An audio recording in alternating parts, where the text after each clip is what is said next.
2025. And as I stated, it's 6 o'clock. I'll go ahead and open this council meeting with prayer. Father in heaven, as we come before thee at this time as a group of thy sons and daughters and citizens of the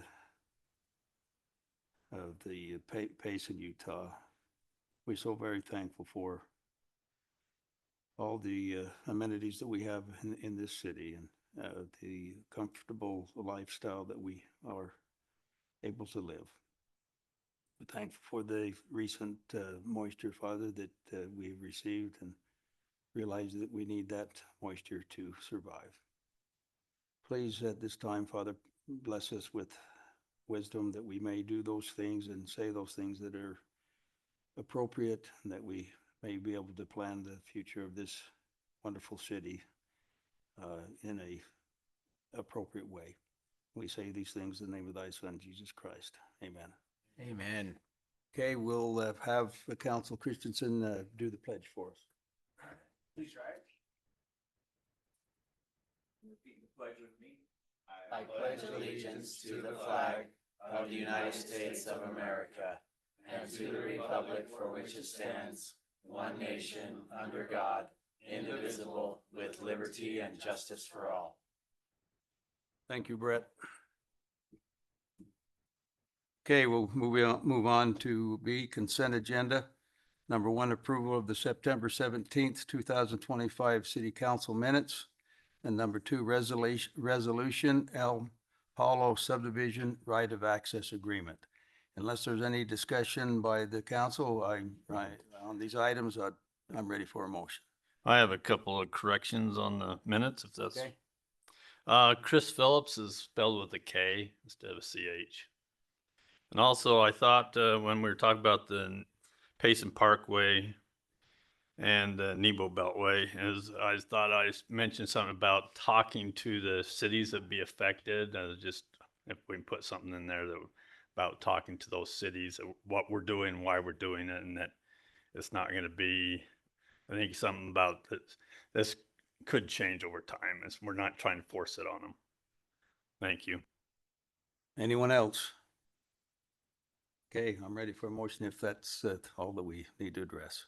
Mayor, pending the corrections brought up by Council Hewlett, I move that we approve the consent agenda. I'll second. Okay, we have motion and seconded. Roll call vote, starting at Council Hyatt. Yes. Council Moss. Yes. Council Rowley. Yes. Council Hewlett. Yes. Council Christensen. Yes. Okay, motion carries. Thank you. Moving on to D, petitions. CTC Mayor's Youth Recognition Award, Shelby.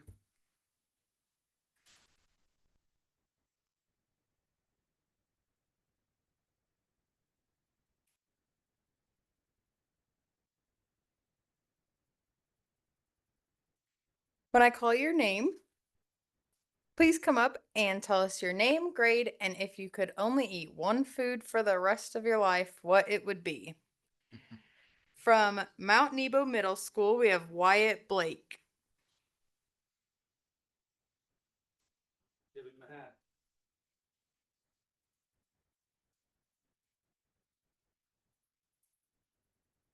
Oh, I'm Wyatt Blake, and if I could only eat one food for the rest of my life, it would be potatoes, and I'm in 7th grade.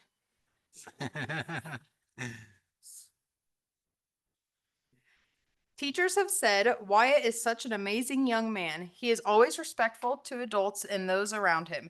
He works extra hard in class to get his work done on time. In every effort, he is diligent and striving to do his best even when faced with new challenges. He creatively problem solves his way through tasks and does well to engage and own his learning. Along with his academic skills, he is a good student, peer, and friend. He treats others with genuine kindness and always with a smile on his face. Great job, Wyatt.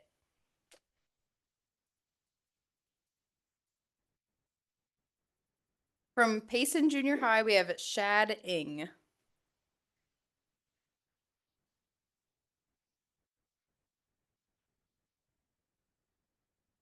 My name is Shad Eng, and I am in ninth grade. Contrary to popular belief, that's a freshman, even at the junior high. And if I had to choose one food for the rest of my life to eat, it would be a Beast Burger.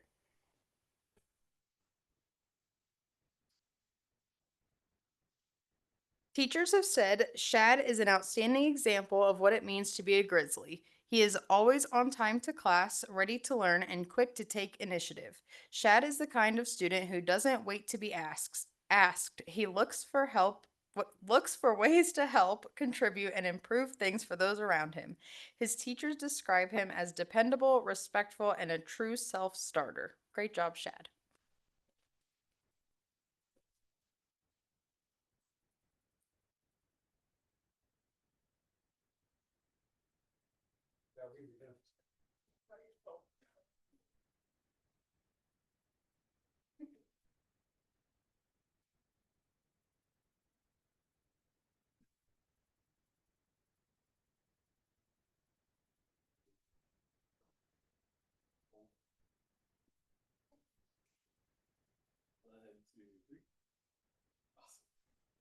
Got a parent on the back row. They're letting him.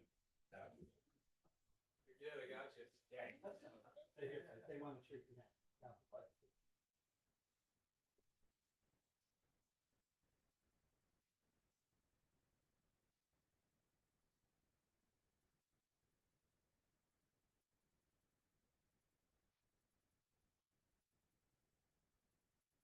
Okay, moving on to number 2, presentation of new Payson police officer and oath of office. Chief.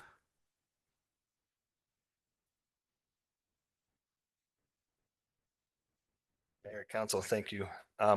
We're here to swear in our newest officer, Koa Faria. He comes to us from Eva Beach, Hawaii, right? Did I say that right? Oh, Hawaii. Hawaii, okay. He says it different. Robert says it different. He graduated from Tooele Tech Police Academy in June, I believe. And we're lucky to have him. And he brought his family a long ways away to come see him sworn in. So we appreciate if the judge would come up and give us a hand with that.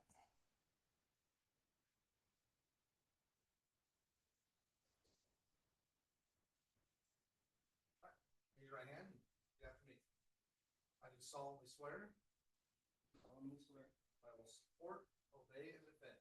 That I will support, obey, and defend. The Constitution of the United States of America. Constitution. Constitution of the State of Utah. Constitution of the State of Utah. Laws and ordinances of Payson City. The laws and ordinances. That I will discharge. That I will discharge. The duties of my office. The duties of my office. With fidelity.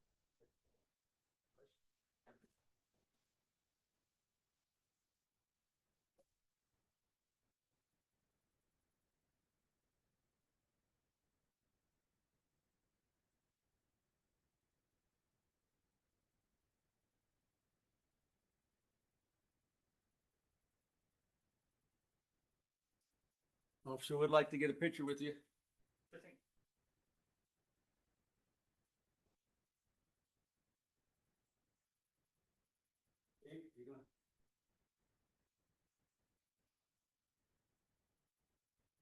Okay, so why Payson? All the way. Utah's a great place. Sarah did.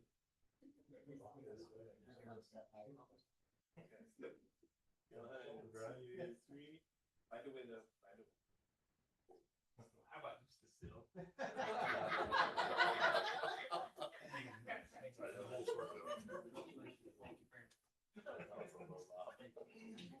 Welcome. I'm so sorry. No, sit at home.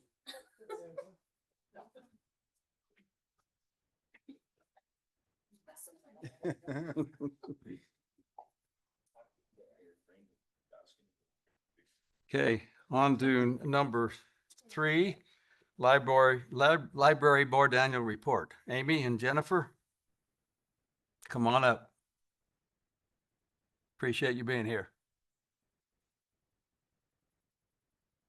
I have to share.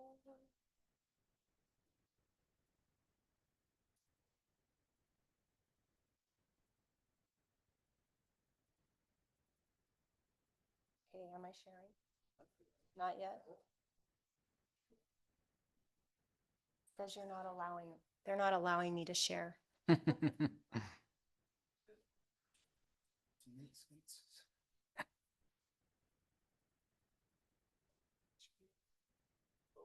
Perfect, thank you.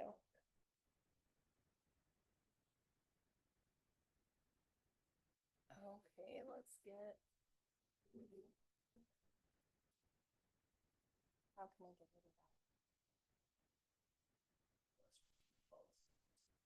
of that? Okay, thank you for having us. We're excited to share with you about the library and what's been going on this year.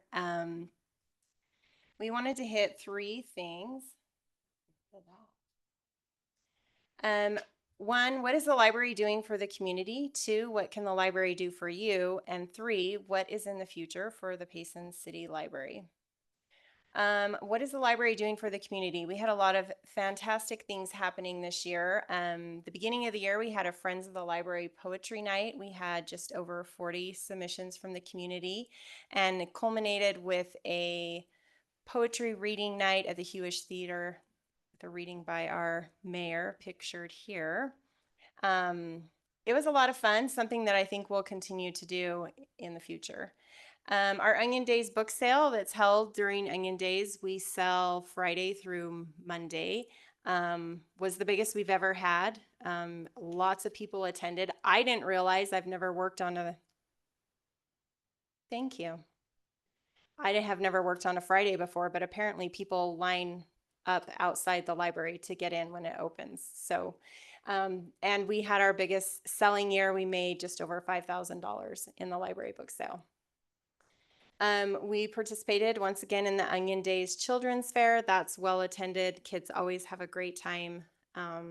Something that has been going on for quite a while. I remember taking my kids 20 years ago when they were little.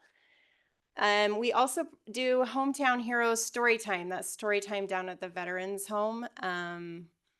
Families come and they read stories and also sometimes have a craft project or something that they can do with the members there. We also have been trying to start up a homebound delivery service. One of our librarians takes books to elderly shut-ins, generally in assisted living homes. That's something that we would like to grow in the future.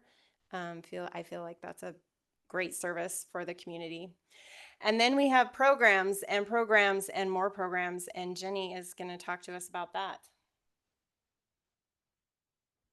Okay, so this is quite the display of all the programs that are offered at our local library.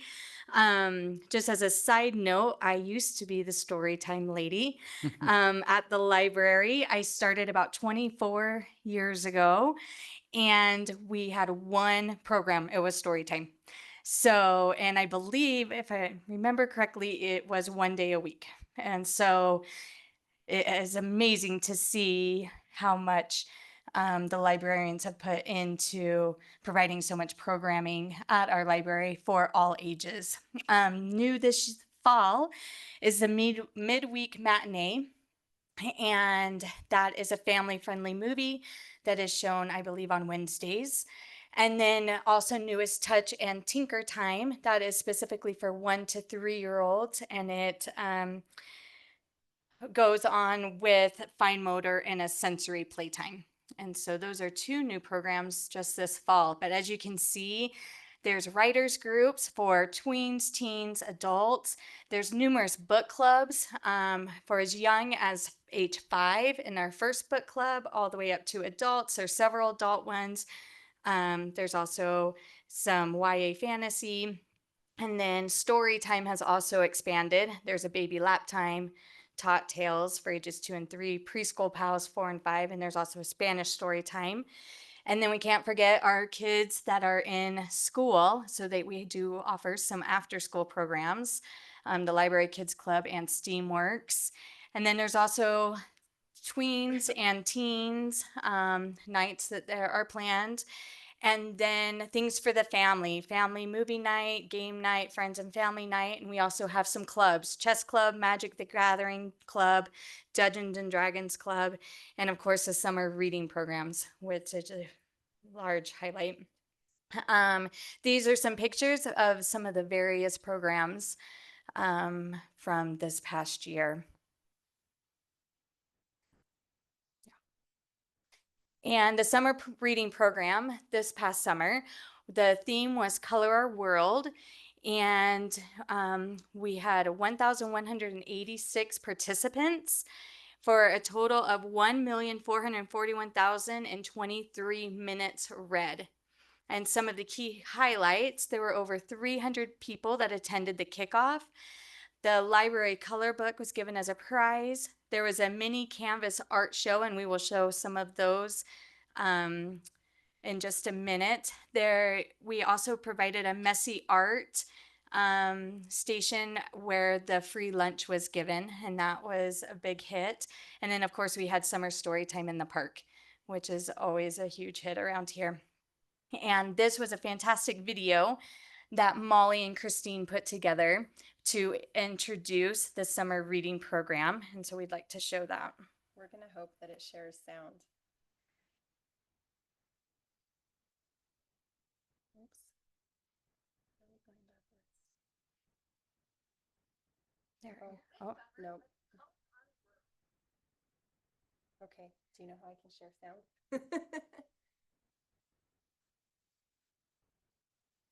It might be, sorry.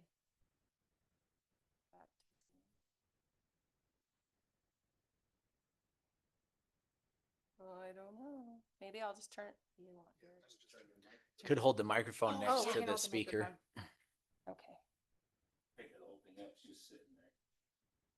That's a really good idea. Okay. Oh, pick the microphone up.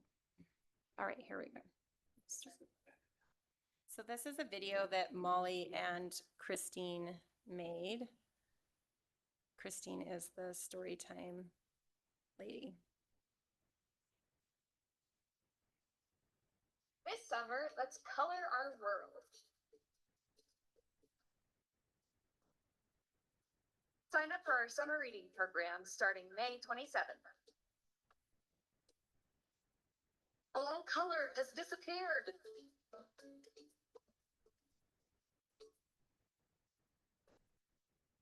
Join Bob Ross to bring art back to life. Read, explore, create to restore the canvas realm, one brushstroke at a time. From little ones to adults, all are invited to join us for a summer full of fun and color. Join us online to discover all the vibrant experiences waiting for you.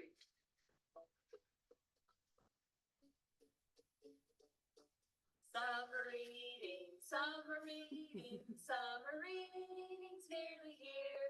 Don't forget to sign up for it on May 27th of this year.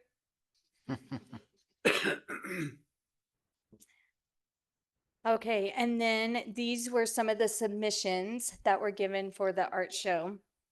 There we go. There we go. Sorry. And they were on 3x3 canvases. And you can see we had some pretty fantastic talent. 3x3 is tiny. Like, Yeah. that Yeah. much detail is crazy. Yeah, wow.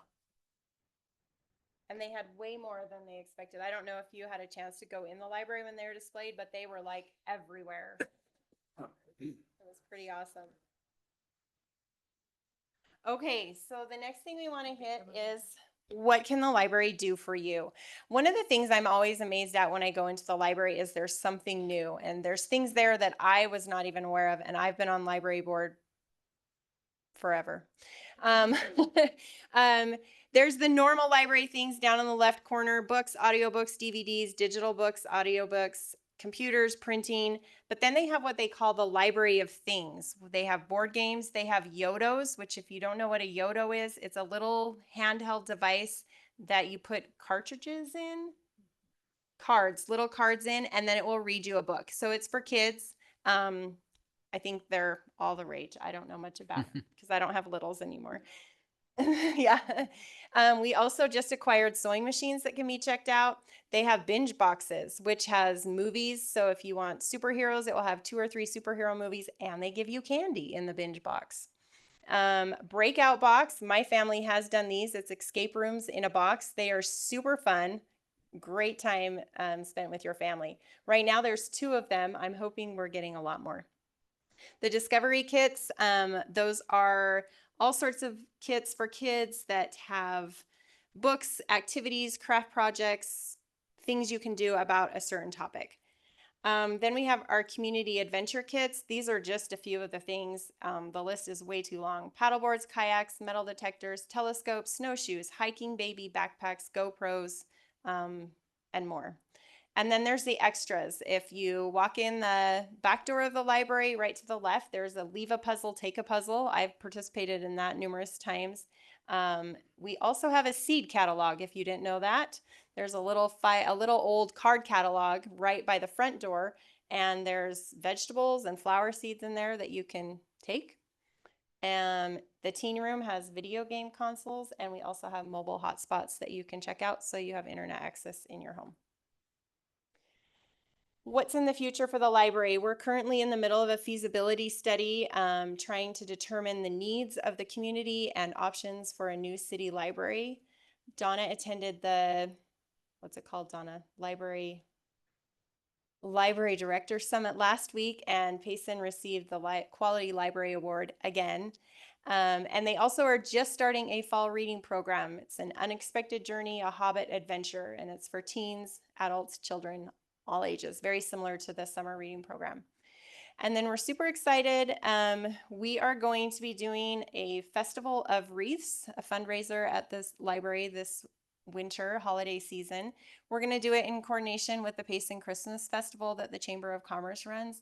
So we're going to have businesses, individuals donate wreaths. We'll display them in the library. People can come in and bid on them. There will be judging, and then the awards will be announced at the Payson Christmas Festival the night of the tree lighting. So hoping that we can get lots of participation in that. I think it'll be really fun.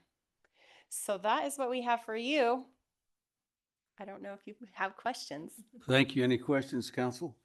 No, I thank you guys for what you do, for the way you volunteer and put in the time and energy there at the library. I'm a frequent patron of the Payson Library. We love it. My kids love it. It's always clean, inviting, and there's just so many things to check out. It blows my mind well beyond books. But thank you guys for running such a great library here in Payson. It's an asset to our community. Thank you. I'd like to thank you too. I think we have the best library in the state. So just everything that you do is it's fantastic. So thanks so much. Well, I will say it's mostly the librarians, not the board, but we love our library. Thank you. I echo everything's been said and more. It's a great place. Thank you. Same. I think you guys do a great job, and it's really fun to see all that stuff, and I didn't even know half of that stuff, and I talked to you guys, so like that was really cool. I might try paddleboarding sometime. There you go. There's one thing you didn't put on your list of all the things you do is Libby, where you can do the audio books and look at you can get magazines and look at them. So that's a big thing Yeah, that's too. part of the digital stuff. Yeah. Libby is fantastic. Yep. Thanks. Thank you.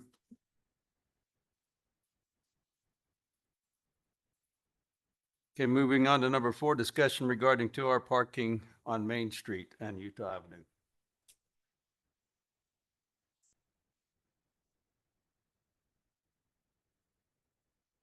Mayor, Council, we've had some discussion a little bit on this before, and talked to Brandon about getting something prepared for an ordinance, and we thought it might be better to have that discussion before we get the ordinance put in place. But there's been discussion from some of the citizens and some council members about wanting to put 2-hour parking on Main Street and Utah Avenue. So we want to have some discussion with the council, your thoughts.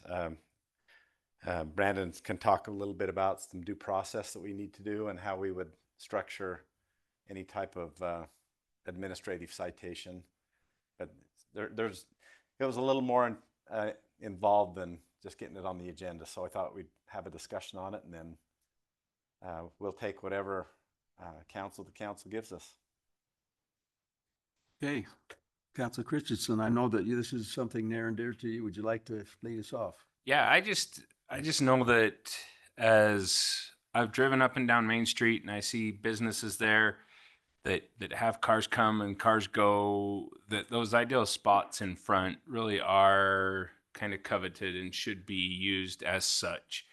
And I know that there are some businesses that have apartments above them. And I know they have parking passes so they can park behind those businesses and things like that. But there are some of them that don't have egress out the back. And so those people are kind of forcing themselves out and around the front and parking. And I've even seen some employees multiple times, not just a single time, but on different occasions will pull into those primo parking spots and park and then go in to go to work for an 8-hour day. And I know that they're on the corner of Utah and Maine, that we had an attorney ask for parking variances to allow for more parking, but they said they had to go to the other parking lots in the area. And I just would really like to see something that says, as you enter Utah Avenue from either side, and at the head of Main Street, that says 2-hour parking zone, and that those areas there are really what we're after.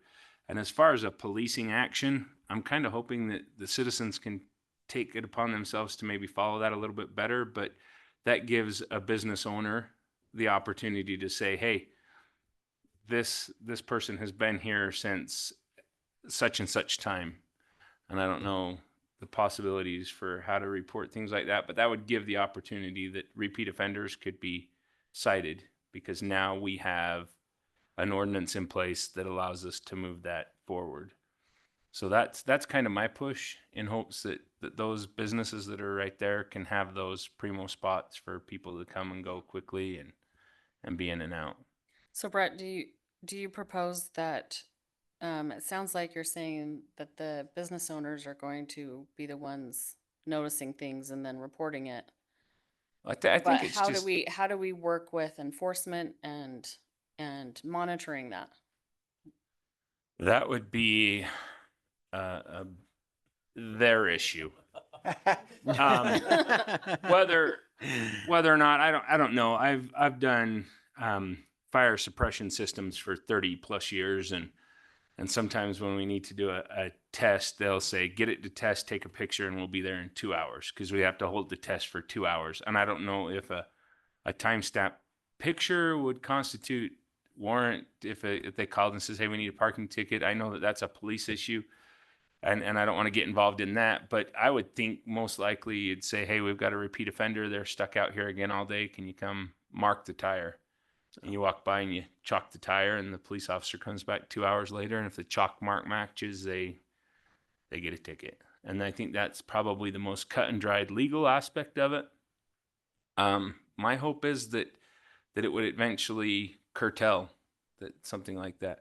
And I think, personally, I think 2 hours is really generous. I know that Ryan was saying, well, that's not very long. I like to go and eat my supper for a long time. But I mean, in and out in an hour would be most of it. I think that 2 hours is oodles of time. And I don't think parking meters are a way to go. But I just feel like there needs to be something to keep a flow down there, so that we don't get, and I think it's probably more likely employees that are going to be there for 6 to 8 hours than it would be, something else. I just don't want us to become, no. No. Oh, a business owners on Main Street, you probably are the only business owners represented here.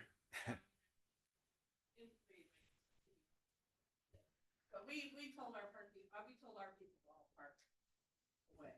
So, Right. And I would hope that the business owners will allow their employees to park there either. I think I'm there a lot late at night, and I think it's mostly the apartment. Yeah. Well, I know that I've made some deliveries early on Saturday morning, and there's been a couple. Utah Avenue seems to be the offenders I've picked out on, that people will park there and work and be there all day. And so I'm just trying to maybe push them to walk 100 yards and leave those parking stalls open. That's my objective here. I don't want to punish anybody. I just want to make sure that we've got. And I don't want this to be the catalyst to become like Provo, where they tow or boot. Oh, everyone. yeah. And we're only talking those 4 blocks. It's just those parallel parking spots. I understand that issue. It's just, I know it's hard to enforce parking issues, because what's to stop somebody from going, okay, I've been here for 2 hours. There's a parking spot 2 spots ahead of me. I'm going to move there for 2 more hours. Well, I would That's the hope hard that, thing, that but if you're that I understand ambitious, the you issue. just walk the couple 100 yards, because there's great pathways through. We've got a lot of parkings. We've bought the ERA building's parking lot. That's public parking that can't be regulated by. You just never know what businesses an and things, individual yeah. is gonna do. I understand the Yeah. issue. I totally agree with you, but it's, parking's hard. Just need to be careful how if we do this, that we fashion it in a, as inobtrusive as. Diplomatic. So Dave, have we implemented the parking passes for the apartments? Not yet. We wanted to wait for the parking to get done. We do have, he's got the placards. We've got the stuff we've been doing an inventory of which apartments are should be there, and there's some that shouldn't be there. But yeah, we would give them, they would have to register and pay a fee, and they would be able to park overnight in the parking lots. We've already got Which is that. already currently against ordinance to park overnight in those parking lots. We've correct? already got that in the ordinance. There's no overnight parking unless you have the permit. Okay. We haven't implemented the permit until the parking was done. So we've had a couple of meetings on which are approved apartments and some are not approved, and so that might cause a little bit of an issue. But they would be able to park if they're an apartment, if they're registered and they park there in the back. But there shouldn't be any overnight parking in the front. But the ordinance we have regulates the parking lots, not the front of the street. Right. I'm fine with the 2-hour parking because if somebody needs to be there longer than 2 hours, we have the parking in the back. It's 100 feet to walk to the main street. So I'm fine with that for people who want to come and go. And so, but I don't want to have a ton of signs all over the place. I don't want it to look like all these Yeah. signs everywhere, just very simple. And hopefully people take some, and won't be a big enforcement thing. Hopefully people just take it upon themselves to say there is 2-hour parking and maybe it'll just help something. Then we look at it later if we really need to start enforcing something, but I think just putting those up and would help, so. I think what we need to do is, with this input, if there's any other input, please, let's hear it. But let staff, with that input, go back and fashion a response, and then we can take a look at it and decide So if that's something that we'd like. So Donna, you obviously spend the most amount of time there. I was hoping that with the new parking lot finished, that those apartment tenants would move off of the street, and that's not the case. You've still seen a lot of long-term parking on the street. Mm-hmm. But I think a bigger issue is gonna be snow removal. Mhm. Even if we do let people park overnight in the parking lot, they don't, Mhm. if we don't get snow out before they show up, there's not anywhere extra for snow to go to. No. That's gonna be a whole nother, and same with Main Street, if people are parked on Main Street, they won't be able to shovel that snow. Yeah. So, and I don't know if that's something to consider is no overnight parking on Main Street. I know we've eliminated that ordinance unless there's actually snow on the ground, and I would think that would apply there. I don't know how you'd word that, but Mayor, I don't know. I know this isn't an open forum, but we do have one comment on the back row if you're interested in. Come on up. Just please limit yours there because it's not more, but come on up and share your thoughts. But we'd love to hear from you. But as he's coming up, I did reach out to several business owners on Main Street. Some Yep, come on up. business owners feel this is a problem. Some do Oh, not. there you go. And yeah, I just don't want to over-regulate. I want Main Street to be as welcoming as it can be. And so it's that fine line. I don't want this to turn into a full-time job for one of Chief Bishop's officers. And I don't want it to be unwelcoming. I don't want to turn into a Park City. And so I think if we tread lightly, I'm okay with it. I still think 2 hours is a little tight for me at El Tapatio. I But kind of I'll agree. I try. think we should extend it I know. to 2.5 to 3 hours. Oh, man. And it takes 2 hours, 3 10 minutes. You guys okay with that? We've But got a gentleman also, like to but share also his- sometimes we have receptions on there now, so we might need to extend it for 3 hours at least. We've but got, that's- let's just 1 second, guys. Let's let this gentleman share his thoughts with us. Sir, identify yourself if you would, and please share your thoughts.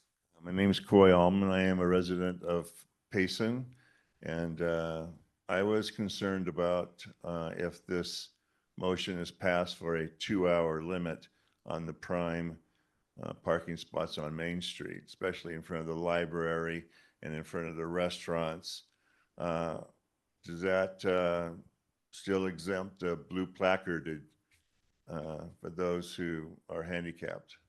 That, on Main Street with the parallel parking, it's not, doesn't meet the standards of handicap parking. That's why there's not any on Main Street.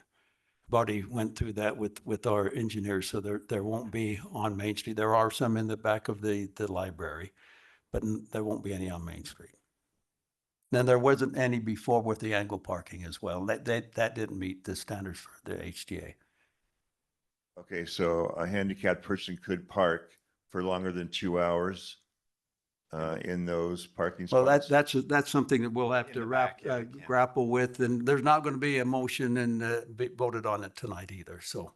Okay, Well, that, thank that you. might be something to look at though, because no, they would not be able to park there for more than 2 hours. They'd be under the same stipulations as Yeah, someone we won't else, take so- any action on this tonight. But the parking, where the handicap parking is, would be no limit no on it, time just limit. no overtime, overnight parking. Right. No, it doesn't apply to the eatery. So, Yeah, we've Good looked question. at least I have personally looked at a lot of the different main streets, Provo, Springville, Spanish Fork, Salem. So, yeah, we'll take a look at that. Yeah, maybe that's something good to bring up, that maybe this limit does not apply to those that have handicap stickers displayed. I don't know, it's just something to discuss. Yeah. Why would that be? It would still be 2 hours. I mean, Yeah.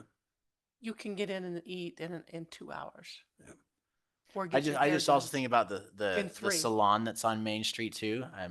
My hair takes a Oh, yeah, little well, less than 2 15 hours minutes. to do, It's like but 5 really, minutes. Mine but takes really- way less than yeah. 2 hours. but really, is 2 hours long enough if you want to get it cut and get it bleached and. But Brian's pedicure takes longer than 2 hours. Well, again, that's what with this input and these questions, we have it something that staff can take a look at and come back with something for. I want to make it known. I want it to be 3 hours. I do too. I agree with the 3 hours. 2.5. Yeah. Put it right Yeah, in the middle. 2.5. I just have a couple thoughts about enforcement, about the due process concerns, because the code now with winter parking, we cite the registered owner. And there's concern whether the registered owner is the one who parked it there, or you let your kids borrow your car and they get the ticket. So for enforcement purposes, it would have to most likely be a civil penalty first. And then the person has to have a chance to appeal it. So there's gonna have to be someone to enforce it, someone to appeal it to. And then after, if they get a decision on that and they don't like it, then it could go to the courts. But just wanted that to be a consideration, the registered owner versus who actually drove the vehicle and who gets the ticket, and take into consideration, that enforcement part of it.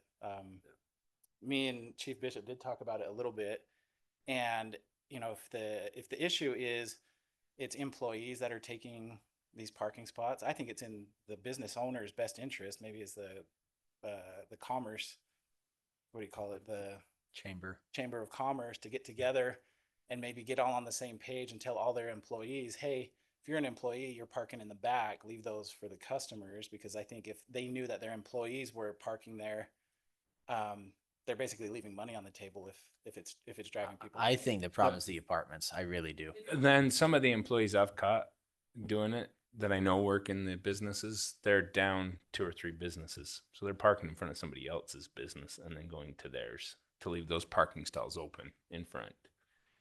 So yeah, just some so that's- considerations for enforcement. that's kind of where I'm at. And when you say 3 hours, that's typically an afternoon shift for a teenager is 3 hours. So that's why I was cutting that back to 2. I think 2 hours, that's what it is. But that's- in Provo. That's what it is anyway. But anyway, I don't know if I'm barking up the wrong tree with wanting this or not, but it feels like it needs to be a higher turnover of those parking stalls than it is. There are a number of challenges for law enforcement. I'm very familiar Yeah, with and those that's challenges. what I'm, from the enforcement part of it, how far would you Yeah. want to go? So I agree with Ryan. I think, because I know of 2 businesses down there that have complained to me, and maybe I just go in and tell them to start taking pictures, because they're the same cars every single day. And it is the apartments. And I know one of those apartments has like 8 different people living in it, and it's only a 1-bedroom apartment. And they all have cars. That is miserable. So, There's other enforcement mechanisms for Yeah. that. Well, and Donna said that she has seen cars there for days. yeah, yeah. No, I Okay. want to keep them moved up. It's a good. I don't want it's to a good be the discussion. bully. I don't want to be out there to pick on anybody. It's really just to keep things flowing and things. Okay, appreciate it. I think we've had pretty good Hey, we'll bring discussion. something to your next meeting. Sir, thank you Further for consider it. your comments. I appreciate it. Okay, we'll go to number 5, the public forum. This is time for anyone that like to let us to talk to us about issues that are not on the agenda. So we'll open that public forum. Please be cognizant of your time and identify who you are. Don't have to raise your hand, just come on up.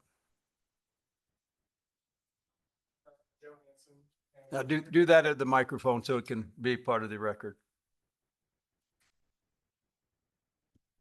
Hi, I'm Joe Hansen. I live in the new Arrowhead development, and I just wanted to bring a comment, some data from people in my neighborhood regarding a traffic issue we've been having, and just wanted to share it as a informational kind of message with some data for you guys. You're in the right place. I was wondering if maybe I could share over the Zoom thing as well.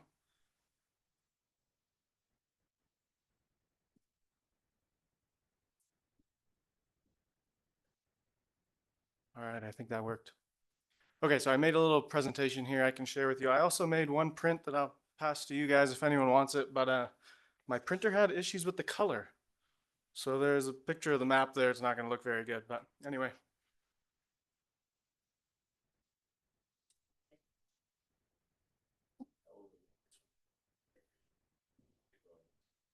All right.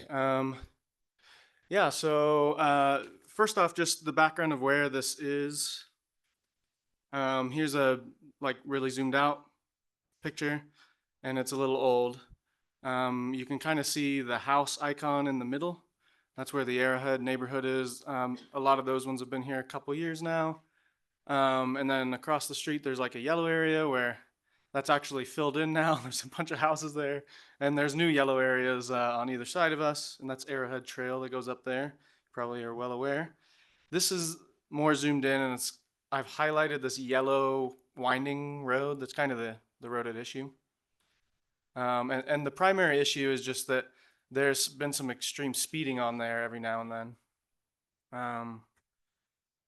And I appreciate people in the city listening before and helping and doing other things. This isn't any kind of critique. It's just more data. It's kind of still happening, basically. So I was going to point out some problem areas. And then afterward, I made a survey on Google Forms that I sent out to people who live along the road, especially. And I let them be anonymous if they wanted, but all of them put their name on it. So I can share that with you too if you want it later. So the main problem area is at this part of the road. So I've zoomed in a little. It's basically at my house. And it's not bothering me that much, but all of my neighbors seem to think they should come talk to me and tell me to do something about it. So I am doing that. People drive up Arrow Park Drive here, which is, maybe my mouse shows up. Yeah, so you can kind of see this road. And there's often a turn here because really the only way into all these houses is through this road, or there's one more road like it right over here. Later there'll be more entrances, but so there's a lot of traffic that turns left there. Oh, and I should also mention this Arrow Park Drive road is also 1300 East, if that ever comes up. So yellow is where there's kind of a traffic issue. And right here, there's a traffic issue. There's a slight curve in this road, but it's big enough that it's funny if there's a truck like parked here, or even this truck parked here sometimes just kills vision here. So if someone's coming fast this way or someone's coming fast this way, it can cause some issues. Now I highlighted some blue here. This is where all the school buses stop. So we've had 2 kids almost run over, a dog's been killed, a little girl's been hit back here before. And the neighborhood's only 4 years old, so that's staggering numbers. There's also this issue here. These are townhomes, and a lot of people park on the road here. This picture doesn't show it. It must be winter, to be honest with you. But this often is filled on both sides, so and there's a curve in it. I don't think there's been a lot of near hits or anything like that, but visibility is pretty low. And then the last problem area is just turning right in here. It's also not been super hazardous to like people, but sometimes the cars get close. There's been an animal killed there before too. So anyway, that was the area. We can have questions or comments later if you care. Just thought that was useful. The real thing that I wanted to share was I asked all the neighbors, what do you think about this? And I thought I'd read some of those. So I'll come back to this one. The Zoom controls are in the way, but there's also this survey responses. So the first question, well, the first question was, do you live on the road? And I was thinking other people might be able to answer it if they wanted, and we could filter if we cared. The second question is, have you had any issues with the traffic on the road? How would you describe it? So here's just a couple of the comments. I'll read them pretty fast. I've had people fly by my house multiple times doing well over 35 to 40 miles an hour. Yes, constantly. People continue to drive incredibly fast down the street and never wait for you to back out of your driveway and almost cause needless accidents on a regular basis. There are a lot of kids on the street, and I'm worried that one of these crazy drivers will injure one of the children. Fast traffic, one big accident, a child hit by a car on another neighborhood road, but similar conditions on our street. Many close calls where the road bends in front of 1546 Air Park Drive. It's somewhat blind, especially when vehicles are parked, and people cut the corner, bend, almost driving onto the sidewalk. A lot of people speed who live in the townhomes and apartments, northbound and southbound. People speeding and not being cautious in an area with lots of little kids and tight spaces. Yes, so many speeding cars, cars dodging around other drivers, etc. Some people are driving too fast and their kids playing outside. We would appreciate more oversight and assistance on controlling speeding, not traffic, but people speeding. We're on the very corner of Airhead Trail and 1300 East. People coming around the corner too fast has been a problem when we are pulling out of our driveway. Traffic is increasing, and it would be nice to put up a sign that maybe it's a blind driveway or something, or a speed bump coming into the neighborhood to slow them down. Not too many people driving, but too many people living in the townhomes and apartments driving fast through the single family house area. Lots of through traffic, and often cars are coming quick. So I'll kind of show that map again, or I'll show the actual map. Some of what they're referring to with the townhomes and the apartments is back here, there's a number of apartment buildings that they came online in the last year or 2 years, and a bunch of twin homes and smaller homes and townhomes. And so this was just a lot of people moving in recently. And coming in through this way, there's like a little tunnel that's hard to access sometimes. This is all dug up. This is all construction. This road is sometimes closed, 1500 North. This road is sometimes closed. This road is currently closed. There's often closures along here. And the bottom line is you don't necessarily know when there'll be a closure, where you have to go. And so there'll be people who are, they've worked a long day, they're tired or whatever. They're trying to get to their apartment back here, and they have to go through this entire long, sleepy, windy road, in their opinion, right? And they'll just speed through. So that's what people were referring to in there. So part of the problem I'm seeing here is that the infrastructure isn't quite complete. So the studies are showing where the traffic's supposed to flow. Could be an issue there, but we actually have, do we still have our camera? Where'd Jonathan go? He ran off on us. I can reach out to Jonathan and see if we can put the camera up, and they can look at that, and we actually can tell how fast they're going and how many cars per hour come through and on all of that kind of stuff. So we could actually look at it from that perspective and see if a stop sign is warranted at that intersection is what I think would need to have happen. But it would be a process that we'd have to look at and see if we can get staff aligned to do that with. Sounds good. What? Jonathan has his hand raised online. Oh, yeah. Nope, he got busted for not sitting here so I could see his shiny eyes, Somebody has to let him in. I don't know. Did your group have any suggestions? Yeah, I'll wrap up. There's more survey questions, right? The next one was, hey, This is anonymous, but if you want to put your name out there for the city or the HOA, just write it in there. I think pretty much everyone who did the survey wrote their name there for you. Okay, so then here are the responses. They're also on that slideshow. A link to these results are in the slideshow, so I can share the link with you later, or it's on that paper. But anyway, I just put in a bunch of questions just to see if we could get an idea. So would you support adding a speed bump or two? A lot of people were saying we need one kind of right before the curve in the middle and right after it. It kind of protects the bus stop and the worst blind curve. So I just said a speed bump or two. As you can see, most people said yes. That's like 82%. The next one was, would you support adding 3 or more speed bumps all throughout that road from end to end? Only 72% said yes on that one.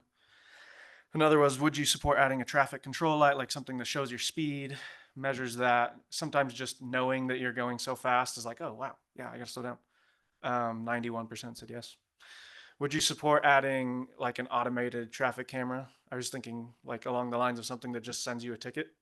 And that one's split between yes, no, and I'm not sure. That's because most of those people are speeding themselves. Maybe.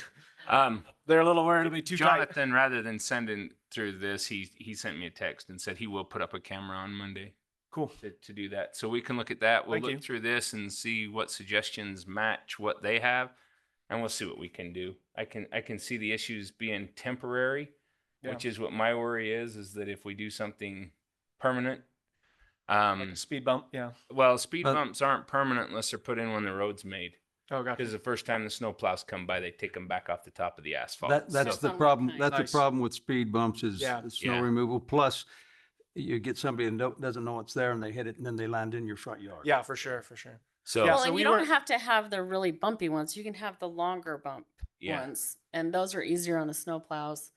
I don't think Um, anyone in the neighborhood or whatever was also demanding like one specific answer, but they did want to kind of share that these are things that now they accept if they have to, because of that, Well, the because of important that. thing is that you've come here and shared your information with us, and now we're aware of it, and would remand it back to staff and see what the possibilities are that we can address. Yeah, and I see this becoming more of a problem as more of that area gets built out too. And so I think being proactive is something, not a speed bump necessarily, but maybe something that does show your speed, a sign. And obviously, as the area grows, we'll have more presence. You guys are kind of an island down there all by yourselves right now. We'll try not to forget you down there. But yeah, I see this being an issue long term with the amount of townhomes that's going to go in. Yeah, and if you see the whole overlay, I think more ins and outs make a big difference. Yeah, I was gonna say that some of us were hopeful that, we could wait it out even actually, that it would actually become better over time because this 2200 West is getting expanded and they're making sure it's not like that hard V, but they're bending it and they're gonna add extra inlets here, Yeah. here and here, supposedly. Something here, there's a road for that. So we were just hoping that if there were more exits and entrances that would kind of take away from it also. The hard part is sometimes we only have 2 entrances and then there's construction on one of them. And hopefully that's not the case forever. Yeah. Anyway. Thank you, Joseph. Yeah, we appreciate your presentation. Thank you. Anyone else like to take some time with us? Can I just add one thing out there in their area? So I've been out there several times and their lawns are like sopping wet.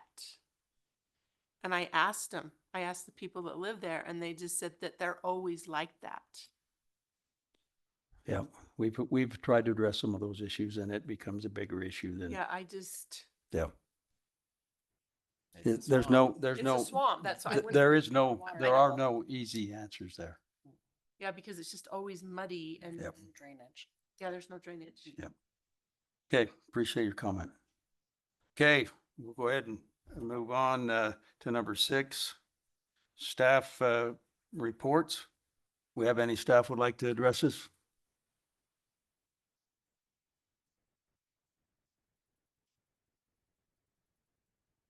I'm going to be the first one up here because I'm like really excited to introduce the mayor and council to Anders Bake. So Payson City recently hired him to take our senior planner position. And so we're really excited for him to be part of the development services team.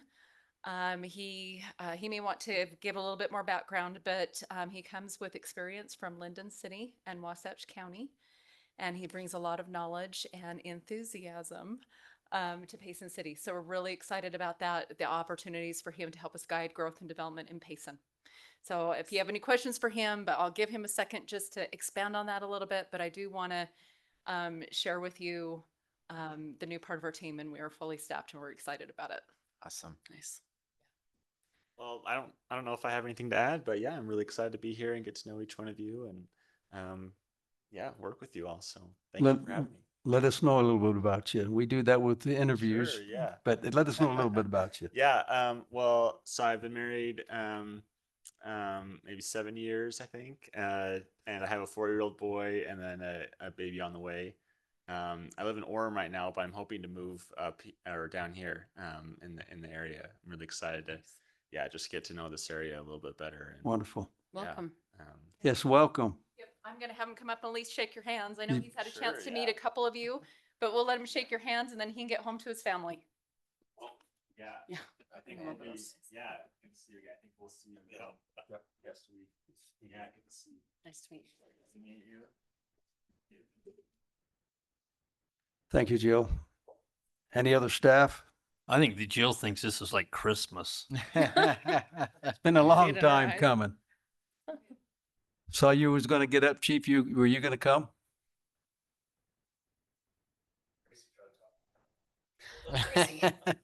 Shame on you, Tracy.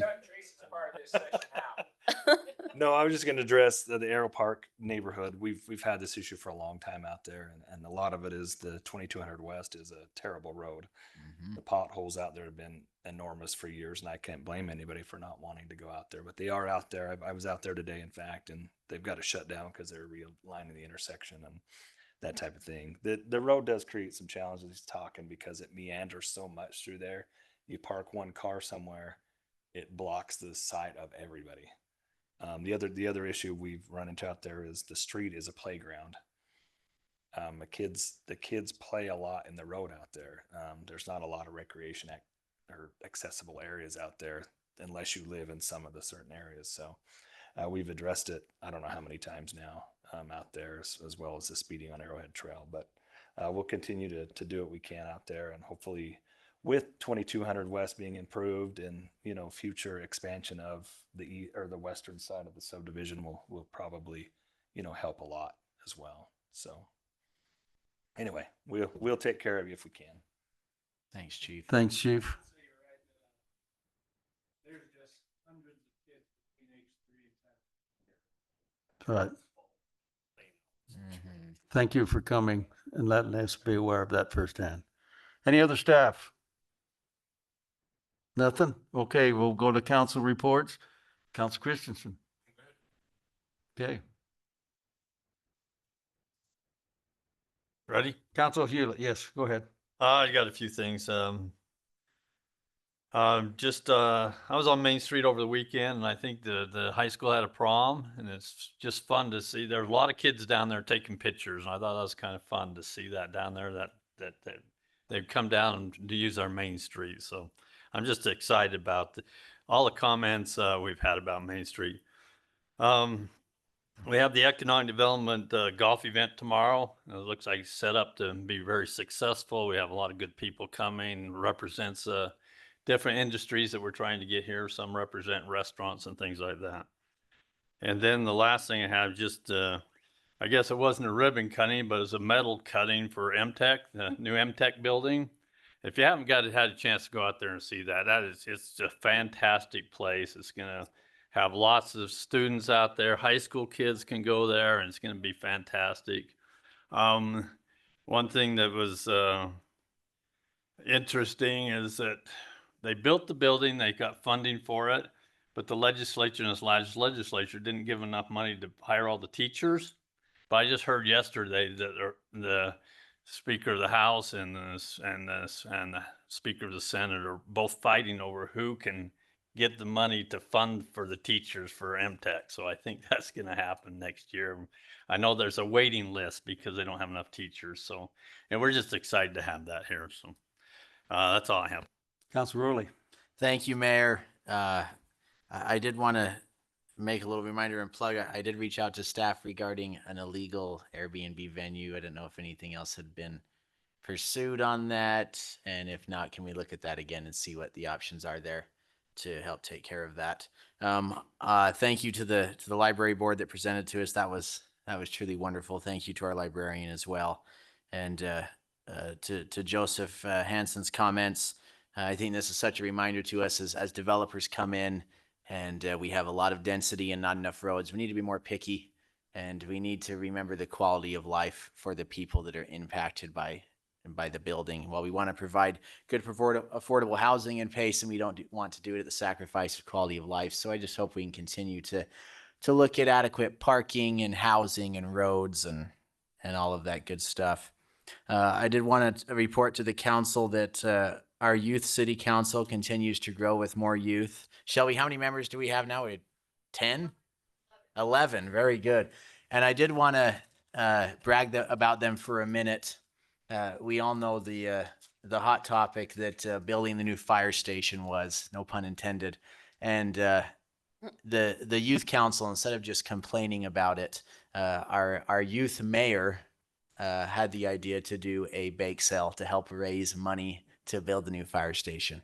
And so I'll send you guys out that, but we're going to have a bake sale at the current Payson Fire Station on Saturday, October 11th from 10 to 12. And the youth council is going to do all the legwork, do all the cooking and the baking.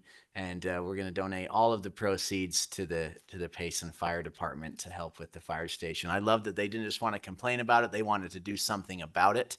And I'm so proud of our youth for this. So that was totally their idea.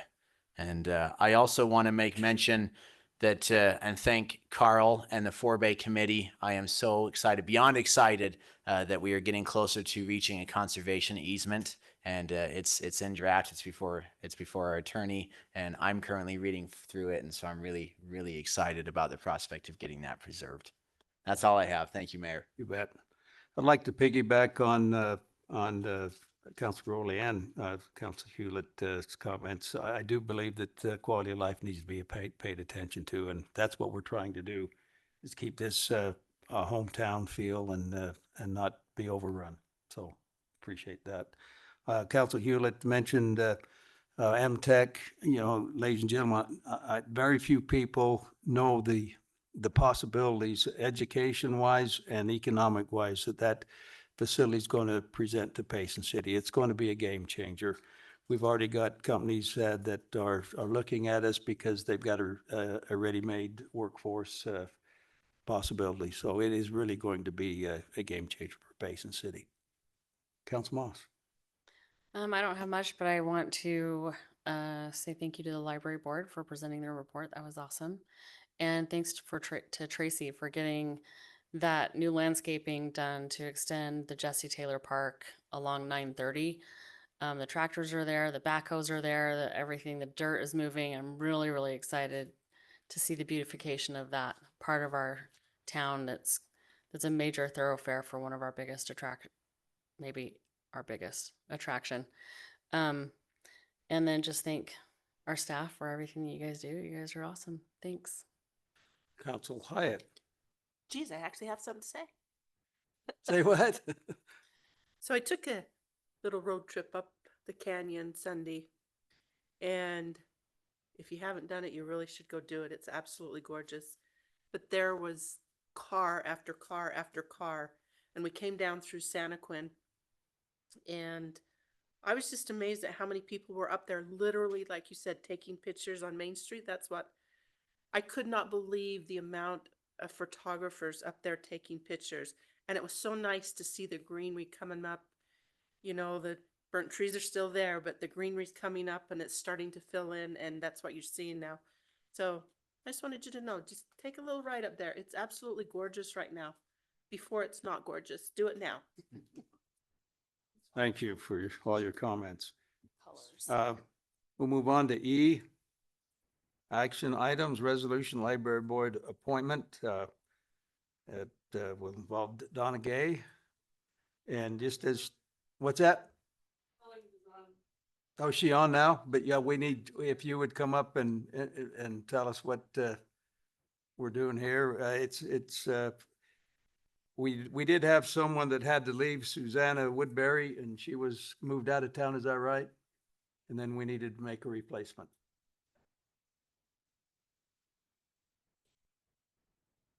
Is she raising her hand? Rebecca Billings? Becky's phone? Becky's Yeah, phone? I'm assuming it's Becky's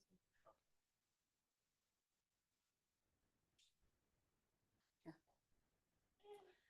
Becky Billings was on our board several years ago, and she went off the board to go back to school, and she's finished, and I ran into her in the library and said, "You want to come back?" And she said yes. So happy to have her back on. And she's been a great asset to the board. Her family has come and helped with projects that we've done in the past, and we appreciate her. Okay, I don't know.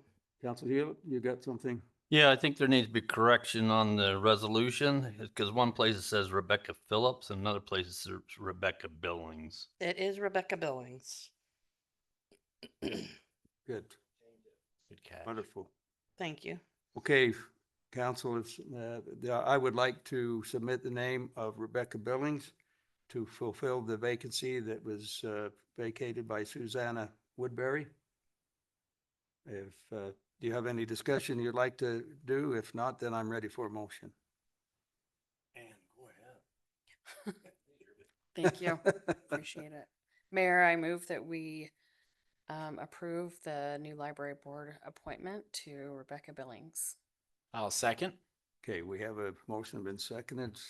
Roll call vote, starting with Council Hyatt. Yes. Council Moss. Yes. Council Rowley. Yes. Council Hewlett. Yes. And Council Christensen. Yes. Okay, Donna, thank you. Thank you. Motion Appreciate carries. Do we adjourn now? No. Got one more. Tracy's Tracy, you're chomping at the like, I bit. The do. work session is F, golf course expansion. Come on up and enlighten us. That's right. Before I get into this, it was Ann's idea to do the 9:30 thing. So she's being humble, but it was her idea. It was a great idea, and we're happy to do that. It's a good project. And I knew the reason why I didn't come up about the golf tournament is because I knew Brian would say something. So we're very excited to have the golf tournament up there tomorrow. It's a big deal for Payson. We get a lot of I'll say big time people up there. So hopefully, Tracy, how many years have we been doing that? 8 or 9, isn't it? yeah, 8 or 9, and it just grows. People would be amazed at how many people try to get in this event that don't quite make the list. So the committee's done a great job. We'll talk about that another time. So tonight's discussion, I'm bringing this back to you. We kind of addressed it during the retreat. So I'm bringing it back to you guys.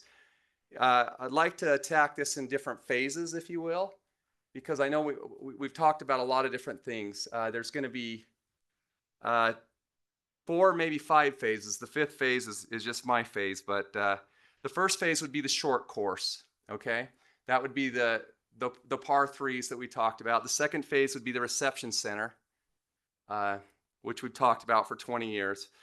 Phase 3 would be remodeling the current structures that we have up there, like the pro shop and different things now to match what we decide on. And then phase 4 would be the irrigation system for the whole property, which has been brought to you guys too, that it's an aging thing. But tonight, if we could please just concentrate on phase 1. We're going to dabble into phase 2, and it's going to be, it's kind of the shiny toy, if you will, and it's fun to talk about. But if we could just talk about phase 1. The main question, I thought that you guys might ask is, why is the short course phase 1? Why do we believe that's where we start? And the main reason is we're right now, we're about at capacity. We work at almost 100% capacity every day at the golf course. I ran numbers for this year, and I'm going to explain. On weekdays, we're at 79.93% capacity. On weekends, we're at 96.63. Now, when I say, you say, well, we still have a lot of times during the weekdays. The difference between the two, and this will probably be a retreat thing too, where we'll explain the tee sheet. On weekdays, we have 8-minute tee times. On weekends, we're 10-minute tee time intervals. So, I have the percentage for each day. So like in July here, on the 22nd of July, we were at 79% capacity. We ran 415 players through there that day. But the same weekend, we were at 98% capacity. We ran 388. So that's the difference in the tee time structures. So just because on the weekdays, we say we're at roughly 80%, we're still running 400 players through there. So we're right at the brink. Today I ran it before I came up here, just barely. So today we are at 93.11% capacity. So that means when I left, there were five openings, and that's not tee times. That means we could have possibly gotten 5 more individuals on the course.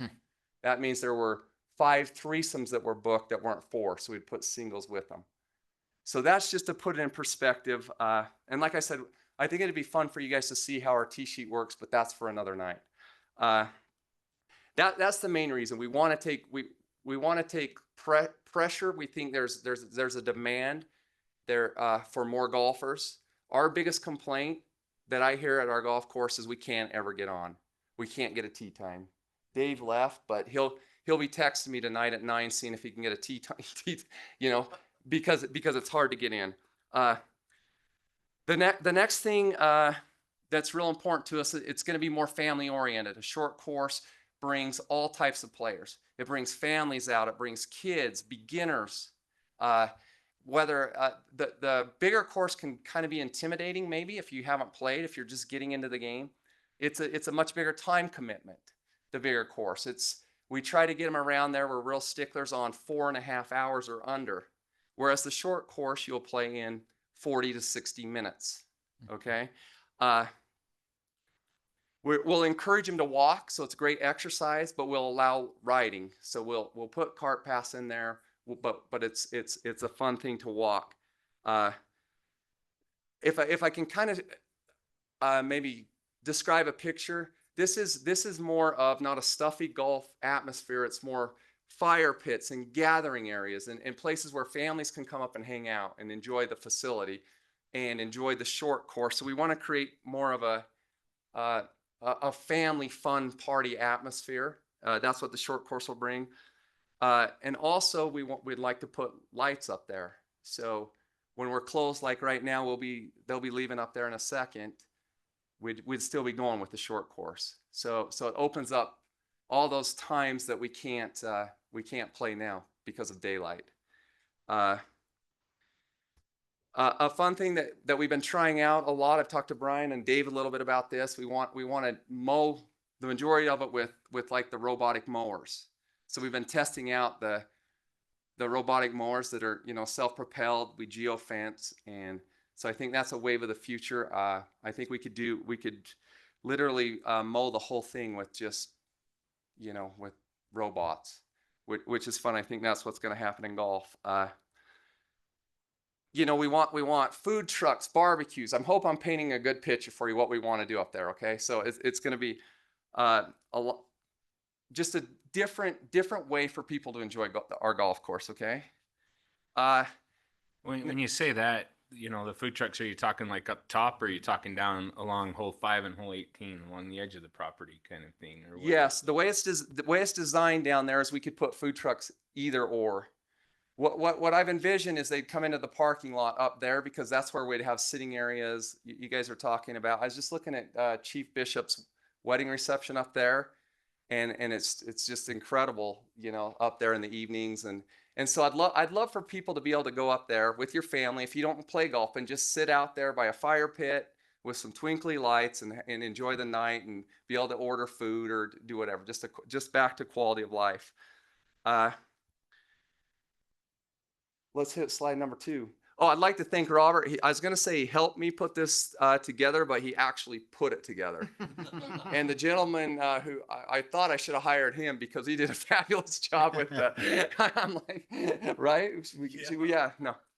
So this shows, these slides tell you, and I can't really see that, but this is going to show you, even with these on, this is going to show you more of the the revenue part of things. Yeah, so Tracy sent me a bunch of revenue information.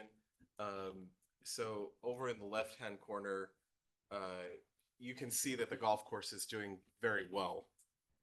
And that's an important part of this discussion, I think, that the golf course is self-sustaining as an entity and able to expand not at the expense of just the regular citizens of Payson, but we can expand an amenity that we don't necessarily have to rely on property taxes or anything like that. They're creating revenue, and this is one of those ways that they can create additional revenue. Yeah, Tracy- so on the bottom right, you'll just see, this is kind of, I didn't put all the numbers, but that's from 2020. And we put some numbers down there because when we put an 8.77% increase, you're seeing that it's a lot of money when you increase that much. When you go 25, that was through the 26th of this month.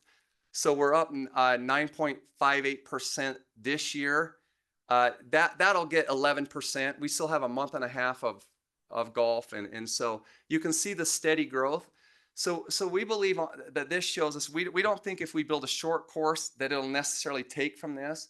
We feel like there's enough golfers, enough new golfers coming, enough people moving in that will sustain this growth and be able to get those players that wouldn't be able to play our facility. I think probably increase revenue, wouldn't you think? With the short Absolutely, course? Yeah. absolutely. Because and then when we talk a little bit about phase 2, it's kind of a momentum thing where the more things we get on property to do, it just builds on. You know, we did the RV park, which has been a home run.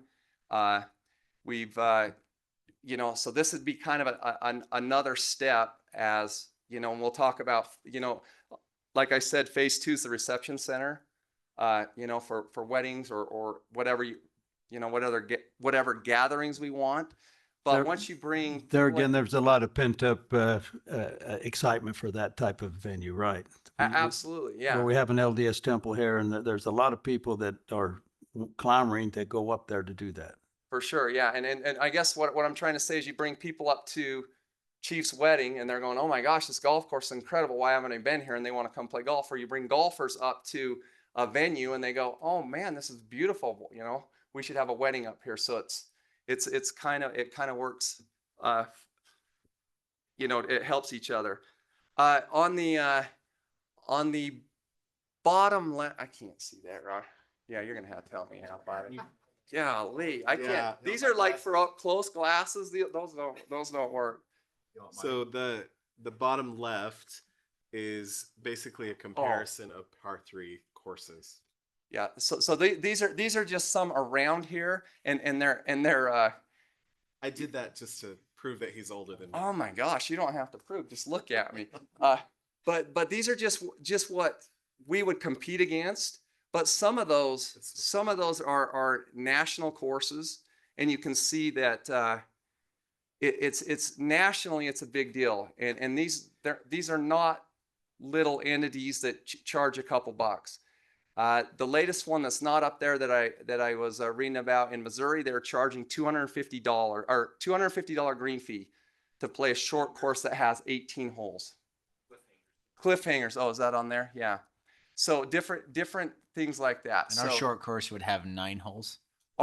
You'll see the design. It actually says 9, but that 8th, it actually has 8 holes. So where it says 8 and 9, that's just dual greens that you could play either green. So when we designed it with the land, I went in there with like whatever the land gives us is what it's going to get. So a lot of the short courses, they might have 6 holes, 11 holes. It's not like in regulation. So that's a good question. So up on the top right, we did a little thing and you can see, this is just for instance, I gave you guys 4 different options. If we did like a $10 green fee or $20 if they rode. So you can see that up in the top left.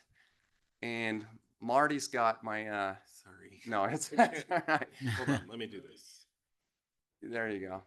So then you can kind of see what projections. So I did at 100% 100% capacity over 210 days.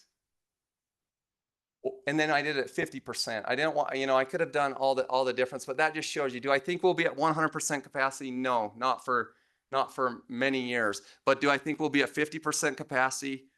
Yes. Yes, I'm very confident at 50% capacity. So that would show you the potential revenue that you could bring back in.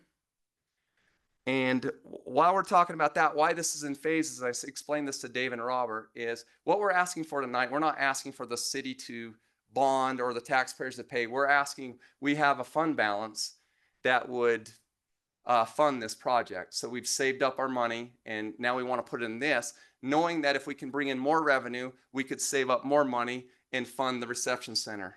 Knowing that if we get all three of those going, we can fund a new irrigation system for it. So that's what we're asking for tonight. We're not asking for any bonding, any citizens. We're just asking if we can start this project with the money that we've saved. Should we go into phase 2 a little bit? I know everyone wants to get home. Do they have any questions? Oh yeah, do you have any questions about the short course per se? Yeah, Tracy, I love the idea of generating revenue. The short courses are becoming very popular only for lunch executive teams too. Yeah. I'm seeing a lot of it. And the amount of social media traffic that our golf course gets is quite astounding, actually. It really is. One concern, I know you've thought of this up and down. A lighted course is a good idea, but sometimes it's not too, because of the area, the beauty of the area. What are you doing to comply? Hopefully keep that sky as dark as we can up there. What kind of lights we think and how many? So the lighting package that I've looked at, we can, because I also thought tying it in with the reception center, because if you have a reception up there and your colors are, I don't know wedding colors, but blue and red, I don't know, but that's a horrible color. Yeah. One of the ladies helped me out. Patriotic wedding. But whatever your colors are, we can actually dim them. We can do whatever when they're having a reception, like the package we did, and where it's located, unless you've been up there, literally, Dan Shaw is the only one that will get any light pollution at all. And I spoke with Mr. Shaw and he was all for it, but I may have not mentioned the lights. So that might be, we might have to readdress that, but he said, what are you guys doing over there? I go, Dan, we want to build a short course. He goes, that would be awesome. I don't know if Dan lives there year round. It's really kind of secluded and, and I have thought about that. And I guess we'd have to see. A lot of the short courses are open till midnight. So, yeah.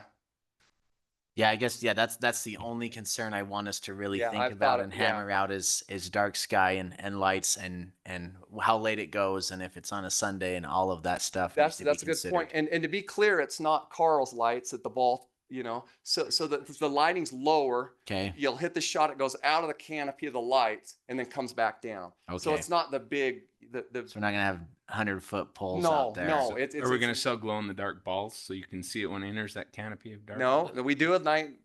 Janine's not here, but we do a night golf tournament too, and yeah, it's very popular. I do promise you this, or Councilman Rowley, that from dark until midnight will be booked solid. Like that is the popular time for people, date nights, families, people off of work. But we'd have to. We'd have hours for weekdays and Yeah. in school year and summer year. Yeah. I mean, we'd have to absolutely address if there's issues that to keep it open or. And doing the same hours on a Sunday.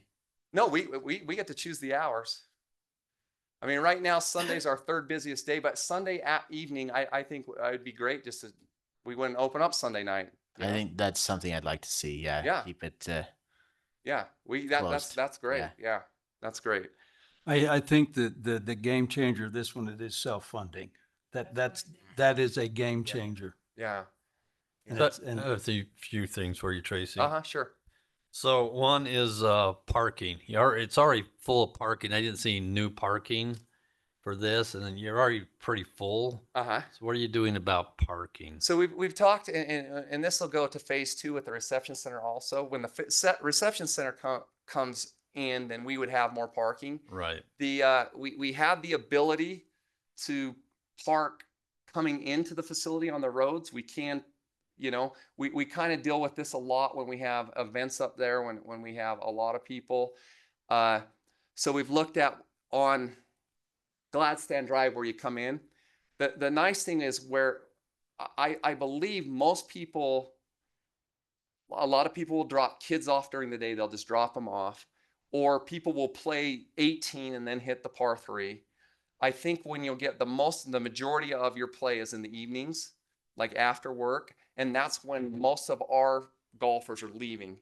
So like right now, there wouldn't be a car in the parking lot. Right. So yeah, that's a concern with everything we do up there because we are busy. Yeah, I do think you need to address more Okay. more parking because Okay. it's if you're planning on have that twice as many people up there, you're gonna have a problem. The other thing, two other things is if we're so busy and we want to be the premier golf course in Utah and we want more revenue, just keep raising those fees.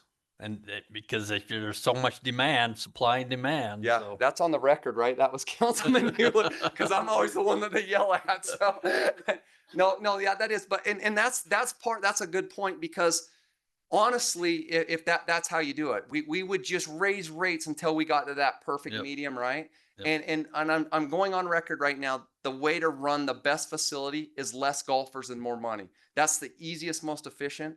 But when you work for a municipality and you want everyone to have an opportunity, then I don't want to price someone out that can't. And this is another price point for them to be golfers. So Well, we're and always say- balancing that. And again, we're specifically with this short course, we're selling it. You're selling it as family friendly. Yeah. And so really, I want the average Payson family to be able to enjoy this without dinging their pocketbook too much. And so I want us to watch that closely, the price point. And to be clear, I'm talking about kids or beginners, but I think I will have missed the ball. We will have whiffed on this if someone that loves golf and is good at it doesn't want to play it. Mm-hmm. So this is not just for beginners. I think you will have. I mean, not to bore you guys, but I've been on short courses with guys, and we played until 4 a.m. We went around 15 times in one night with 3 other golf professionals because it was so fun. And so I don't want you guys to think this is Trafalgar. Like, this isn't you're going to go rent a ball. Right. But I was actually going to bring a bag up to show you. We will have to buy bags because you'll come up and you'll switch out bags because they're just little day bags because you only need 3 or 4 clubs and a putter and you take off.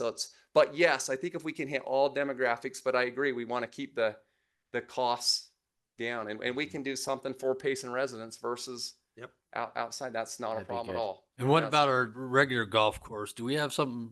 We used to have something for Payson residents, right? Do we not do that anymore? Or? We do not. That's something I think we probably ought to look at again, is because that's our residents and we got so much demand.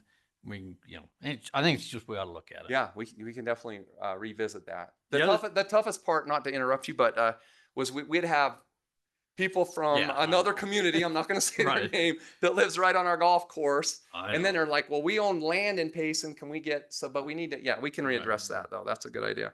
The last thing I have is just with food trucks. I think and I love food trucks, but they need to be ones that are registered here in Payson because the sales tax goes to where they're registered. Yeah. Good to know. And we don't want them coming in and taking sales tax to another city that's yeah, absolutely. It is a tough one because like my wife has to have a business license for Salem, but Payson gets all of her sales tax because that's where she's her brick and mortar is here. That's her home base. That's where it all comes back to. Next, you're gonna want us to have an Amazon place up there. Get all that. No, we don't need it out there. We got places we can put that elsewhere. But no, I think this is a great opportunity. My daughter asks me on a regular basis, Dad, can we go golfing? And you're right. It's a 2.5 to 4.5 hour commitment to go golfing. And they love it. And I don't mind taking them, but it does take a long time. And to be able to go up there and say, hey, we're going to hit 27 strokes or, or in my case, 92, whichever way you want to look at it. But it's still something that's more manageable, something that you could do with smaller people and go that way. So.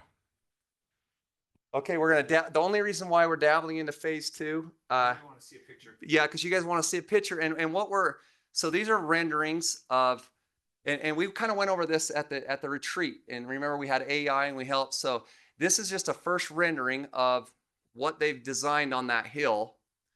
The reason why we're showing you this is if we decide to do this tonight, and we want to make sure we match everything, like the starter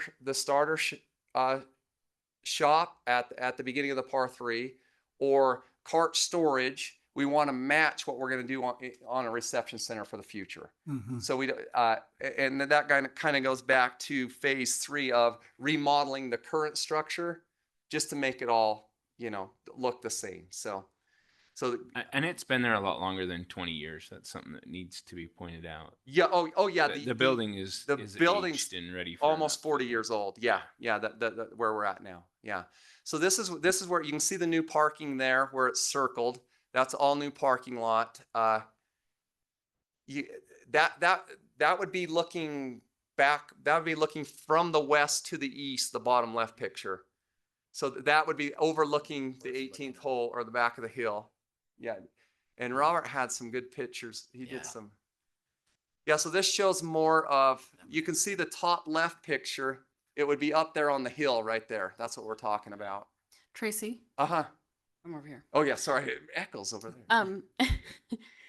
I love the idea of a reception center. Uh-huh.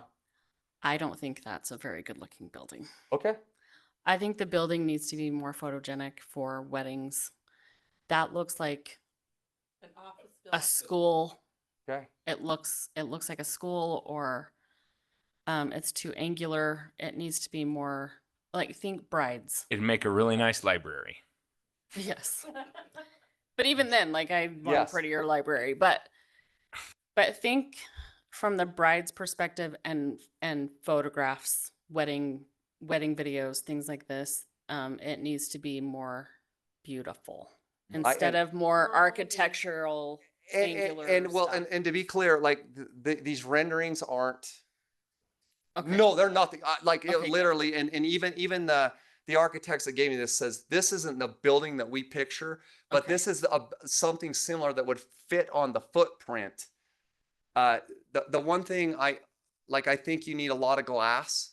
That's what I've been. Yeah, but I just don't like the flat roofs. The and roof line is where sharp my angles and I'm with her, Yeah, and and then that's kind of the pretty. cold That's not stone on pretty. the That's why we're outside. bringing this up now. Is Okay. if And it's I just, would not want that in my wedding. and it's just the, Wood, mountain. Yeah. Look, think more mountainous. I'm so Utah. and it's just the first rendering. Yes. Yeah, Like stone yeah. and wood and like a lodge, maybe. Look. Okay, more But- lodgish. Fancy lodge. Yes. Yes, a fancy lodge. I've had this conversation with my wife on multiple things. She's probably listening now. I love you, honey, but okay, Like think a beautiful lodgy, weddings. a lodgy, woody, but formal. Is Yeah, that what, it could be fancy. fancy? Yes. Okay. Okay. Are you guys taking notes? I'm on taking that? notes. We're thinking- We're taking notes. It's recorded. No, the fun Okay. part. All the women in this room probably agree. Like, for your wedding, Okay, so You don't so want it to no, look that's like good. a- So, but at this point, if okay, there. Oh, yeah, the there's layout and the footprint's fine. there's and all the where it's women set, speaking. but- Well, I have a problem with the footprint because it looks like it was facing the parking lot. See, you got your picture there. The long length is facing the parking lot, not down out to the lake and out in the fields. I don't. Yeah, I don't how's the view, Tracy? I mean, with the no, I don't See the one up on the top there, top right? Uh-huh. See how it's the length is facing the parking lot.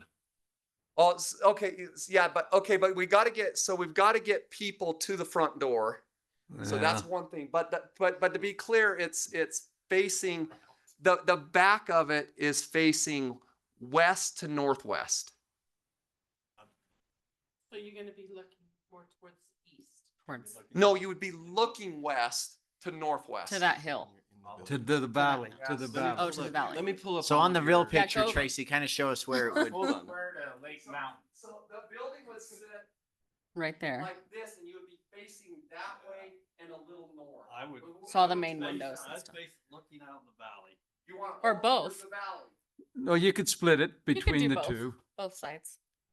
Yeah, I have no idea what we're gonna do. We'll figure it out. We'll figure it out. Yeah. Yeah. But anyway, we don't need to spend a lot of time. This would just be phase 2. It would be fun if you guys like the layout. All of this stuff you're saying, we can do another work session at another time, and we can, once we get that down, then we can get real drawings of like, okay, this is what we think works here, and this is what we want. This just meets the square footage and the footprint of where we can put it. Yes. So yeah, we can definitely change. One thing I forgot to mention during the short course, we also wanted to build a pavilion, and we need more cart storage. So that would all be part of the project, which all of this we can fund with our fund balance. So And like Council Hewlett brought up, can we also fund some additional parking in phase 1? I don't know. We're close there. Okay. Yeah. But yeah, I mean, I have notes, and I'll go work on that. Yeah, for sure. I think an important question that would help Tracy move forward though is regarding the phasing. Are you all okay with the idea of phasing this? So I think we it's start with critical to the short project course? to phase it. Yeah. Well, and I also like that you started with the phase that generates revenue. Yeah. That's important. I know, but the short course is going to be quick and fast and Like he's gonna consistent revenue. build upon Yeah. And to, each phase. yeah, and to be honest, I didn't want to put a nice new building that we described tonight up there and then do construction on a golf course around it while people are trying to get, have Yep. different events. So I was real worried about that. So I think if we got the short course in, I don't mind bothering the golfers on the short course with they're not, it's not a wedding per se. So I just hope phase 2 is in 2027. I do too, but I promised Dave that that I wouldn't push it. so I do too, right? I mean, I hope that we can come in here and show you numbers when this gets going, that we can show you revenue that we could pay for this for sure. Yep. Tracy, thanks for being patient and paying for this the right way. Thank you. And then also thank you for this beautiful presentation. And yeah, the two last things I just leave with you is let's look closely at the lighting for the short course. Let's make it as minimal as possible while still being effective for the golfers, but to maintain a good dark sky up there in that beautiful location. Yeah. And then also let's explore being closed for the dark course on Sunday nights as well and see what that does. Okay, that's easy. Thank you. Lights go off like at midnight.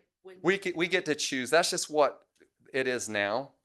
Well, like a lot of them play, it but sounds like even this time of year, it would be when it gets too cold. You'd probably just have seasonal. You'd start if it's too cold, you don't need them out there. But in the summer it gets dark late. yeah, it gets dark at 10, so the lights will only be on for 2 hours Yep. at that point. But this time, maybe we'd keep them. It'd be 10 o'clock or whatever. And especially Friday, Saturday, those are the nights those guys and gals are going to be want to stay up late till midnight to play the short course. Yeah, So I think yeah, that's fine. yeah. But I think it's a great idea. But let's be good neighbors to Elk Ridge as well with that. And Yeah, a lot of those And I Elk think- Ridgers will be over there playing though. Yes, yes. And as far as the parking lot is concerned, I know that sometimes it's not advantageous to phase a parking lot, but it might be worth looking at what they'd charge you to road base it and just put gravel out there and then asphalt it after the construction is done of the reception center, so the construction doesn't destroy your parking lot, and kind of some a two-edged temporary sword. parking Yeah, like that. tentative. This is where we're at, and when somebody's got their trailer with their little cart, they can pull out there and they just have more parking space. Yep. So. Sounds Tracy, thank you for Yeah. this presentation. Yeah. I think you can tell we're all excited about it. And so we can work towards that goal. And the game changer is it's self-funded. Oh yes, absolutely. Yeah, well, we won't spend any more money than what we have.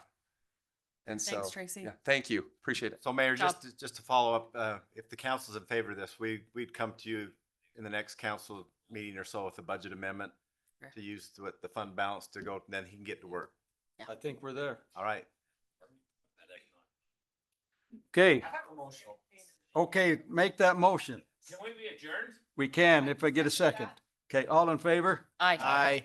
Thank you.